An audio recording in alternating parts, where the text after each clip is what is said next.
সুভাষপুর গ্রামের শেষ প্রান্তে ছোট্ট একটি মাটির ঘরে থাকত রহিম, মায়া আর তাদের ছেলে রনি। কয়েক মাস ধরে কাজের অভাবে তাদের সংসারে নেমে এসেছিল চরম অভাব। সেদিন ঘরে ছিল মাত্র এক মুঠো চাল। মায়া হাঁড়ির দিকে তাকিয়ে চিন্তায় পড়ে গেল। এই চাল দিয়ে আজ তিনজনের পেট চলবে কি করে? মা, আজ ভাতের সঙ্গে ডিম হবে? হ্যাঁ বাবা, আজ ডিম হবে।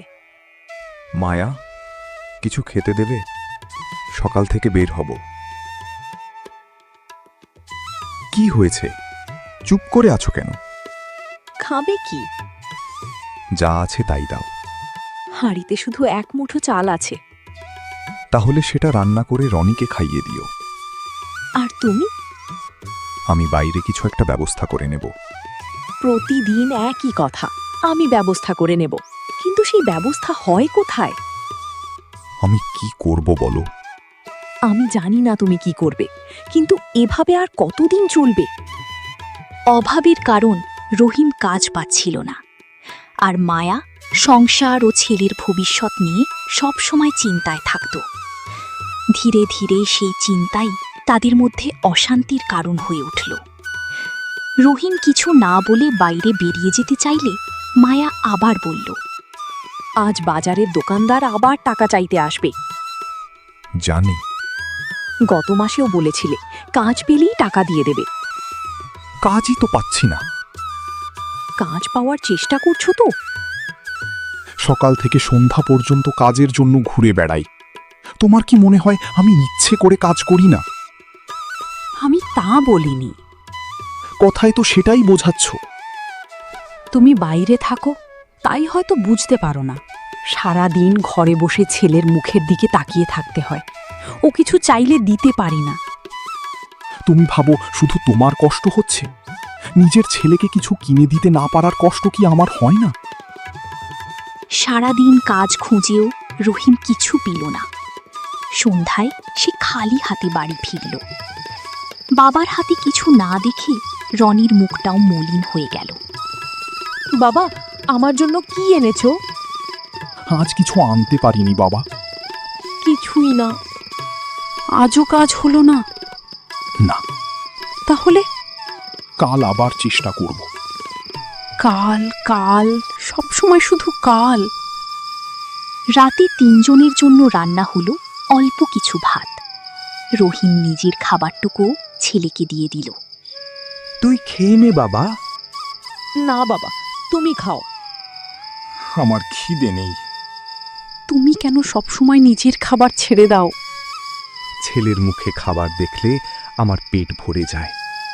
শুধু ভালোবাসা দিয়ে তো সংসার চলে না রহিম। তাহলে তুমি কি চাও? আমি চাই তুমি একটা স্থায়ী কাজ করো। স্থায়ী কাজ কোথায় পাবো? আমি জানি না। তাহলে আমাকে দোষ দিও না। আমি দোষ দিচ্ছি না, আমি শুধু ক্লান্ত। আমিও ক্লান্ত মায়া, কিন্তু তোমার সামনে সেটা দেখাতে পারি না। পরদিন রহিম মন খারাপ করে গ্রামের রাস্তার পাশে বসেছিল। ঠিক তখনই করিম কাকা তার কাছে এলেন। কি হয়েছে রহিম? এমন মুখ করে বসে আছিস কেন? রহিম সব কথা খুলে বলল। সংসারে অভাব আসা অপরাধ নয় বাবা। কিন্তু অভাবের কারণে আমার সংসারে শান্তি নেই। অভাব ঘরে এসেছে, কিন্তু তাকে মনেও জায়গা দিয়েছিস। তোর স্ত্রী তোকে ঘৃণা করে না, সে ভয় পায়। ছেলেটার ভবিষ্যৎ নিয়ে ভয় পায়, আর তুইও তোদের জন্যই কষ্ট করিস।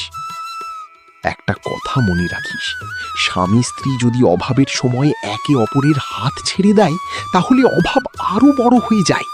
কিন্তু দুজন একসঙ্গে দাঁড়ালে বড় বিপদও ছোট হয়ে যায়। এদিকে মায়াও নিজের কথাগুলো নিয়ে ভাবছিল। সে বুঝতে পারল রহিমও পরিবারের জন্য অনেক চেষ্টা করছে। অভাবের বিরুদ্ধে লড়াই করার বদলে তারা যেন একে অপরের সঙ্গেই লড়াই করছে। ঠিক তখন রনি এসে মায়ার পাশে বসে বলল, মা, তুমি বাবার সঙ্গে আর ঝগড়া করো না। কেন বাবা? তোমরা ঝগড়া করলে আমার খুব ভয় লাগে। না বাবা, আর ঝগড়া করব না। সন্ধ্যায় রহিম বাড়ি ফিরলে মায়া আর রাগ করল না। দুজনেই বুঝল একে অপরকে দোষ দিয়ে সমস্যার সমাধান হবে না। তারা ঠিক করল এবার থেকে একসঙ্গে অভাবের বিরুদ্ধে লড়বে। তুমি এসে গেছো? হ্যাঁ। আজ কাজ পাওনি? তোমার ওপর আমি রাগ করেছিলাম, কিন্তু তোমাকে দোষ দিয়ে সমস্যার সমাধান হয়নি। আমরা দুজন মিলে কিছু একটা করব। কি করব? তুমি কাজ খুঁজবে আর আমি বাড়িতে বসে যা পারি করব। পিঠা বানাবো, মুড়ি মুড়কি বানাবো, যা পারি বিক্রি করব। তুমি আমার ওপর আর রাগ করে নেই? অভাবের সঙ্গে লড়াই করব, তোমার সঙ্গে নয়। আমিও কথা দিচ্ছি, অভাব যতই আসুক তোমার সঙ্গে খারাপ ব্যবহার করব না। পরের দিন থেকেই রহিম কাজের খুঁজে বেরিয়ে গেল। মায়া বাড়িতে পিঠা ও মুড়ি মুড়কি তৈরি করে বিক্রি করতে শুরু করল। কয়েক মাস পর রহিম একটি নিয়মিত কাজ পেল। মায়ার ছোট্ট ব্যবসাটিও ভালো চলতে শুরু করল। অভাব পুরোপুরি দূর না হলেও তাদের সংসারে ফিরে এলো শান্তি। এক সন্ধ্যায় রনি স্কুল থেকে ফিরে বাবাকে বলল, বাবা, আজ শিক্ষক আমাকে খুব ভালো বলেছে। কেন? আমি বলেছি আমার বাবা মা খুব পরিশ্রমী। শুনলে?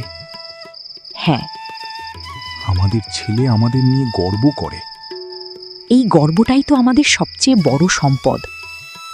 তাদের ঘরটি তখনও ছোট ছিল, সংসারেও অভাব ছিল, কিন্তু এখন তারা একে অপরের পাশে ছিল। সন্ধ্যার সময় রহিম, মায়া আর রনি ঘরের উঠানে পাশাপাশি বসেছিল। মায়া, টাকা পয়সা হয়তো আমাদের বেশি নেই, কিন্তু আমাদের একে অপরের উপর ভরসাটা তো আছে। আর রনির হাসিটাও আছে। তাহলে আমরা গরিব কিভাবে? যে সংসারে ভালোবাসা আছে সেই সংসার কখনো সত্যি গরিব নয়। অভাব মানুষের জীবনে কষ্ট আনে, তাই অভাবের সময় একে অপরকে দোষ নয়, একে অপরের পাশে দাঁড়ানোই হলো সত্যিকারের সংসার। গল্পটি যদি আপনাদের ভালো লেগে থাকে তাহলে দয়া করে আমাদের চ্যানেলটি সাবস্ক্রাইব করে আমাদেরকে সাপোর্ট করুন। ধন্যবাদ।